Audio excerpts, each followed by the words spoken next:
Welcome back. This is The Pick. Welcome back to the show, you guys. And this is going to be our final game of the college football, and it's going to be Ohio State and Penn State. Ohio State really played well in this game for the most part at times, and they got this dub, 27-26, went down to the wire. Questionable fourth down call, which we're going to talk about in a second. But let me get some stats right out of the way first. Haskins had a decent game, 3 touchdowns, 270 yards, an interception. McSorley had a really good game. He had 286 yards, 2 touchdowns, and 175 yards rushing.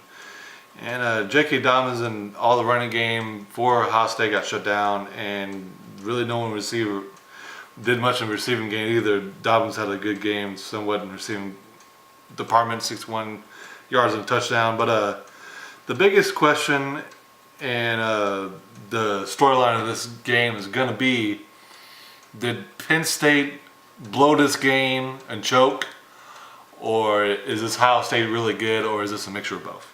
I think, honestly, Penn State blew this game. I think they had it in their hands, and they made some mistakes.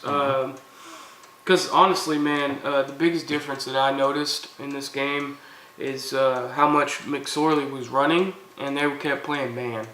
And it literally took the final quarter for them to go, okay, we need to stop playing man, spy him, and stop him from running. Because that's all he was really doing.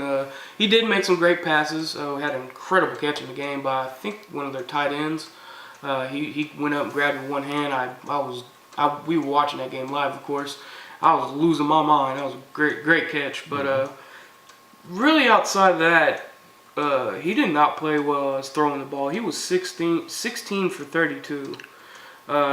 Yeah, he didn't throw any picks or anything, but He was a wide receiver. Both of those touchdowns he threw were really close in the end zone. So, yeah, man, he didn't really impress me as far as throwing the ball, but running, yeah, he was running like crazy. So, it was killing Ohio State, and like I said, until the fourth quarter, and they finally decided, all right, we gotta stop letting him do that. And yeah, man, I think Penn State just lost it, man. And that fourth quarter, man, they couldn't, on the other side of the ball, the defense for Penn State couldn't stop Ohio State for nothing. And they was missing tackles. I made a funny joke, they look like our defense. And Oklahoma's defense. Yeah, they were, man. They were just missing a lot of tackles, and they end up losing that game, man, and let it slip out of their hands. So, yeah, man, I don't know about Ohio State, but Penn State, I think they should have won that. Yeah. No, excuse me. I think it's a mixture of both. I really think Penn State did definitely choked a lot. But Ohio State, I mean, they did play well in the latter part of the game. They kind of got dominated the first half, but the second half they came out swinging. And their quarterback, Haskins, played a lot better in the second half. Penn State couldn't stop the screen game for nothing. I don't know what the heck they were doing, but they just kept on doing bubble screens and tunnel screens, and they just couldn't stop them to save their lives. They couldn't get them on the ground. It was got eaten alive by that. And the questionable call, Penn State is driving down the field, and they're about to score, and it's fourth down and like 5-ish. And they take the ball out of McSorley's hand, and they give it to the running back, and they get stuffed.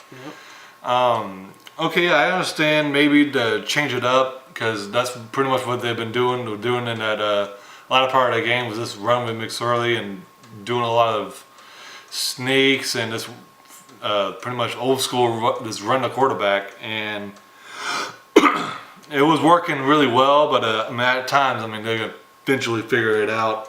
And I understand that, but why would you run to Young's side, the right defensive end? Because he's been dominating this game, and they ran it to his side, and he stuffed it, and they lost the game. I think they should have passed. I think they should have kept it in McSorley's hands. I don't know. That was a terrible call in my eyes. Other thing I think Penn State really blew it is they couldn't stop McSorley running the ball. They kept on. They stayed in man, but eventually they figured out, well, we need to put a spy, because this is all they're doing really. And they stopped him a couple times when they got the spy, but for the most part, they weren't stopping him for nothing. I thought he was a run for 1,000 yards, pretty much. Yep, he ran for a lot. But good win for Ohio State. Their defense played really well at times. If they figured out how to stop McSorley, because running wise, they really didn't do anything. Sanders didn't. Oh my gosh, excuse me. Sanders didn't do anything. 43 yards. 16 carries for like 2.7 yards. Yeah. So yeah, McSorley was their running game, and if they would have stopped him, I think this would have been a blowout pretty much. Yeah. Real quick before I wrap it up, I think one of the other things Ohio State I had a problem with is they didn't run the ball enough with J.K. Dobbs. When he was getting the ball, he was tearing him up, and they kept alternating running backs, and I don't know why.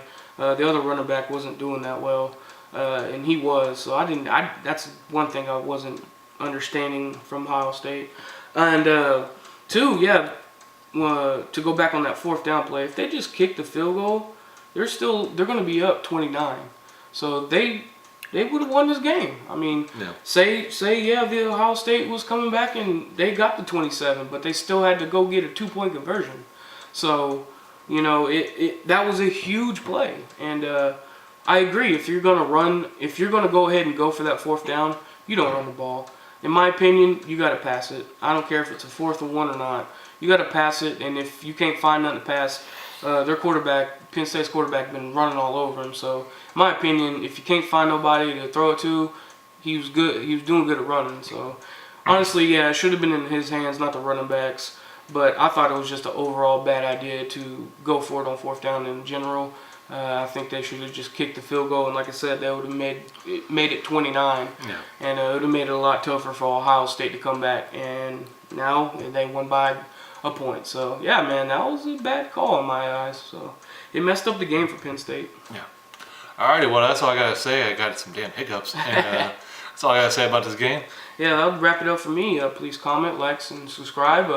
Want to hear your guys' thoughts and opinions, and we'll see you on the next one. Thanks for watching.